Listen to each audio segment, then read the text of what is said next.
Just look at all that. Look at all these movies. It's gonna take forever. This is Monday Movie Pickup.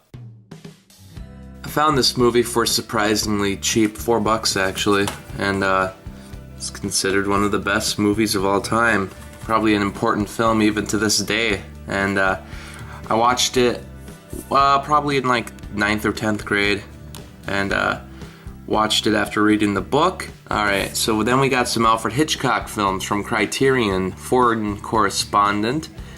I think this is one of the films that don't show up in a lot of the public domain box sets, so this is basically the best way to get this film in particular. Slowly trying to get all the Hitchcock films, and I got this one for a pretty good deal on eBay. It didn't come in the actual box set though, it all came separately, but it was all the films that make up the box set, so that was pretty cool. The Man Who Knew Too Much, this was the original film. I also have the remake on the, it's not the Warner Brothers, it's the Universal box set of Hitchcock films. The Lady Vanishes and The 39 Steps is considered one of his best. It is extremely hard trying to get every single Hitchcock film on Blu-ray. A lot of them still aren't released. A lot of the public domain films that anybody can release haven't been released on Blu-ray. All three of these are on every single public domain box set. He had a ton of movies, there's like 50 some, so the Universal box set's really helpful to get. These ones are helpful to get. Then MGM released a triple pack, which is nice to have. So this is the Death Wish trilogy, but just 2, 3, and 4. Cannonball Run, yeah, this is just some 80s comedy. I actually own the Stanley Kubrick box set, but I bought the international version, which I didn't think mattered. I thought it has the exact same special features and movies that the American version has, because you can get the international version for like the $40 cheaper. I don't know why, but you just can. The box set was way cheaper if you bought the international one, and it still works on Region A Blu-ray players. But the only problem is, so this is just a cool slipcover they had for it, but the problem is, see the runtime? 144 minutes. So this is the American release. I never knew that The Shining had a second cut that was done internationally, and it's actually like 20 minutes shorter. It's a 2-hour movie, and apparently it's completely different. I was like, wait a minute, do I have that cut then? And there was no way to find out unless I actually popped the disc in. And I did. I literally had, the only movie he ever did where I guess there was a different cut internationally was The Shining. Every other one of those movies had the same cut as the one in America, but this one, I had to buy this again, basically, because this has the American cut. Oh, speaking of Stanley Kubrick, here's another one, Spartacus. This is like the last big Hollywood movie he did before he started doing basically Stanley Kubrick films. This was like, yeah, this is your typical Hollywood. I read both of these books in high school and watched both the movies. Like this movie. Didn't really like the Kite Runner movie though.